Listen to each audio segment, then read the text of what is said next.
এতিম বাচ্চারা এত হাহাকার পিঠা যাইতে পারে না। একটা রুটির জন্য একটা ছেলে, ক্ষুধার্ত এতিম ছেলে 12 কিলোমিটার পায়ে হাঁটা, 12 কিলোমিটার পায়ে হাঁটা গেছে। এরপরে যখন একটা রুটি নিছে, দুশ্মনের বুলেটে তার বুকটা ঝাঁচড়া হয়ে গেছে, রুটি হাতে শহীদ হয়ে গেছে, রুটিটা খাইতে পারে না।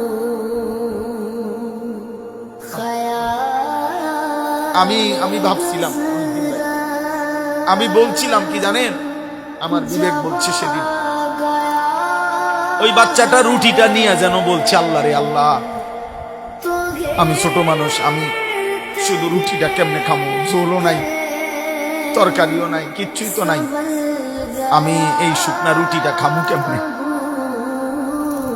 আল্লাহ তাআলা যেন বলছে, আচ্ছা ঠিক আছে, আমার কাছে চলে আয়, থাকিস না আর দুনিয়া, আমার কাছে এসে পড়, আমি জান্নাত থেকে তোকে দিয়ে দেবো,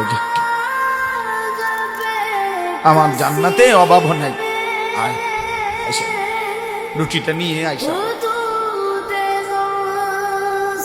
তো ইমানদার এতিম সন্তান রুটি নিয়ে কবরে চলে। আর তোমরা বসে বসে দেখো, ছবি দেখো, নারী দেখো, উলঙ্গ দৃশ্য দেখো, তোমরা যুবক মোবাইলে নাচ গান দেখতে থাকো, চুলের ফ্যাশন, মোটর সাইকেলের ঘোড়া, আর অসৎ বন্ধুদের আড্ডা, আর নারীর ফাঁদে জীবন শেষ করে দাও। ঠিক আছে, করতে থাকো, একদিন না একদিন থামতে হবে, একদিন না একদিন থামতে হবে, একদিন না একদিন থামতে হবে, মনে রাখো। মৃত্যু তোমারে থামায় দিবে, কবর তোমারে থামায় দিবে, একদিন হইতিবে তোমার কবরের নাম নিশানা, তোমার নাম আর পৃথিবীতে উচ্চারিত হবে না। এই পৃথিবী মনেও রাখবেন, স্বার্থপর এই দুনিয়া কাউকে মনে রাখেন। আল্লাহ আমাদেরকে হেফাজত করেন। তো আশআরী একটা গোত্র, নবীজি সাল্লাল্লাহু আলাইহি সাল্লামের কাছে যারা ইমানদার হলেন, নবীজির কাছ থেকে যারা দ্বীন শিখলেন, আশআরী, আশআরীয়িন একটা গোত্র আর কি, নবীজির জামানা। ওনারা নবী সাল্লাল্লাহু আলাইহি সাল্লামকে বলছেন যে, ইয়া রাসূলুল্লাহ আমহিলনা সানাতান, আমাদেরকে 1 বছর সময় দেন, আমরা এই 1 বছর টার্গেট নিলাম, এই 1 বছরের ভিতরে আমরা আমাদের কওমের বাকিদেরকে, বাকি মুসলমান যারা আছে তাদের সকলকে দ্বীন শেখাবো, বাকিদেরকে সচেতন বানাবো, বাকিদেরকে দ্বীনের বুঝ গ্রহণ করার চেষ্টা করব। এই 1 বছর সময় নিছে, এবং 1 বছরের ভিতরে তারা নিয়ম মাফিক সর্বোচ্চ মেহনত করে এলাকাবাসীর মধ্যে ঈমান ইসলামের চর্চা জারি করে দিয়েছে। তাইলে এটা একটা ফিকির, একটা মেহনত। তা আমি বলতেছিলাম যে আলহামদুলিল্লাহ, ধীরে ধীরে